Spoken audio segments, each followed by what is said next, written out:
naye zitukira ebigambo Pulezidenti Museveni yayogera n'agamba nti tunagenda okutuuka mu mwaka gubiri alina agamba n'ekisanja kino opposition ejja kuba tekyaliwo alina opposition ekyamazima ng'eyita mu kusongozebwa okw'enjawulo naye ndowooza nti tebiri munda mwokka nebiva ne wabweru naye ate naye munda kiba kitegeeza nti abantu abali abakulembeze abali mu opposition bava ku mulamwa gwe bandibaddeko obukulembeze obusinga wano butambulira ku bukulembeze obulikofaako ng'omuntu naye butafaayo nnyo ng'abantu bonna kukulembera nekyo bwetuba nga tufudde ku ekyo netutunuulira nti tuliwo olw'obulungi bw'abantu bangi twandibadde nga ddala ebintu ebimu ebikolebwa munda nga twandibadde tusobola okubyewala naddala ebintu ebikwatagana ne corruption ebintu ebikwatagana ne corruption byenguzi ndowooza kati bisensedde wonna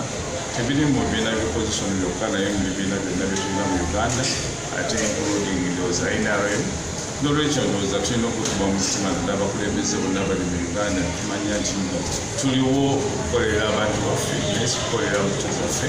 n'olwekyo ekyo kiba nga tumaze okukitegeera netumanya nti obukulembeze butuwa omukisa ate butuyita okuba nga tuwa saaviisi eri abantu baffe n'olwekyo abantu bandibadde nga bakendeeza nnyo ebyo byebandagadde okufunako ng'abantu ne batunuulira biki ebasobola okukolera ng'abantu bonna mu Uganda tugendagenda mu kalulu akajja mu mbeera eno gye tutambuliramu era nze ndowooza nti opposition bwegenda ng'etambula bweti tegeeza political parties zonna eziri mu opposition nga zitambula nga bezitambula leero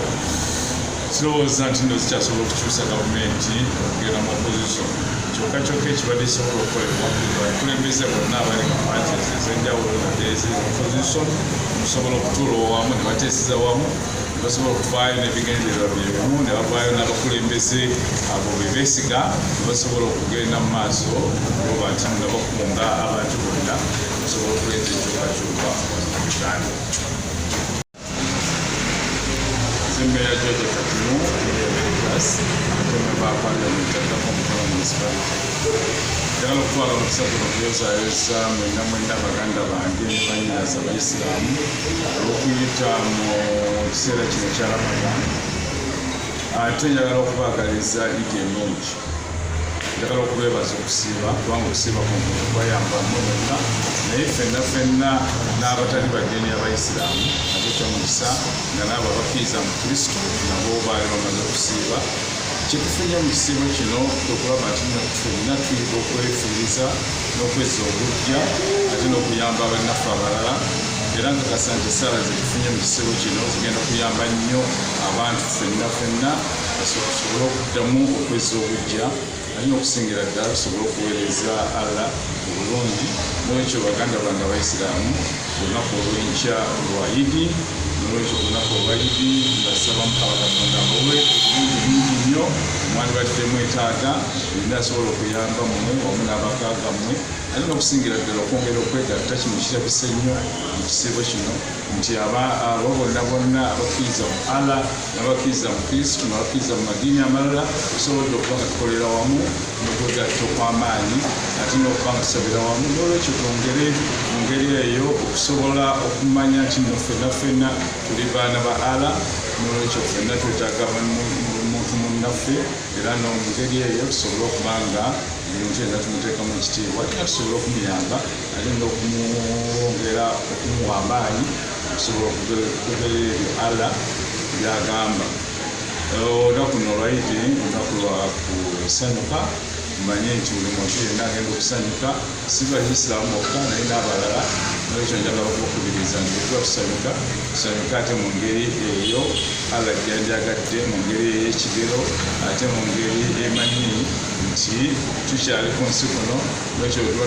tusanyuke bulungi ate tusanyuke mu kitiibwa ate tuteme kuyitawo twandibadde tukoma baagaliza olunaku olulungi baagaliza obulamu obulungi era mbaagaliza ngende byonna Mukama Katonda byatuwadde mu kisiibo kino tusobole okujja gye tuli wamu ne famire zaffe. Abeegendereza naddala mu kusaasaanya kubanga tukimanyi bulungi nti abaana bali ku masomero ate era bagenda kukomawo tubeere nga twetaaga school fees ezibazaayo ekirala olwaleero bw'otunuulira ebyenfuna eggwanga ebyenfuna si bya mulembe nnyo. N'olwekyo kisaana okubeera nga tebasaasaanya nnyo abo bagenda mu bikujjuko bagende naye okusaasaanya kubeere kutono. Okucakalako si kibi naye n'okwegendereza ensaasaanya kikisinga obukulu kubanga tosobola kulya leero n'olowooza nti nja tokola ekitoolye. N'olwekyo kiba kirungi okusaasaanya obulungi. Ate era mbasaba Mukama byonna bye babadde bayaayaanira nsaba Mukama abateeremu bbalaka, Allah abateeremu bbalaka mu buli kimu kye babadde bayaayaanira n'okubakubiriza okukola emikwano ennyo kubanga mu Buyisiraamu mulimu Imaamu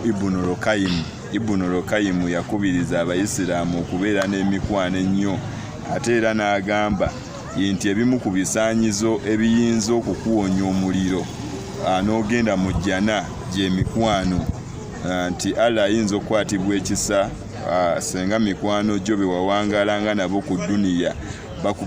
bamuwanjagira ne bamugamba nti mukwano gwaffe gwe twali naye Allah yali mudduwo nnyo naye bwe tumunoonya mu jjana tetumulabamu. Allah agamba, Imaamu Ibn Rokayimu agamba nti Allah asobola okukwatibwa ekisa n'asindika abamu ku mikwano gyo be wawangalanga nabo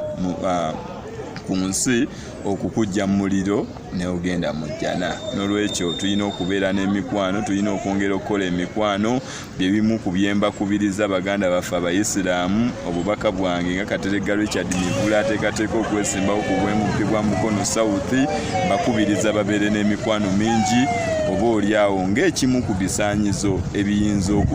okubataasa oba okututaasa omuliro ne tugenda mu jjana. Neyanziza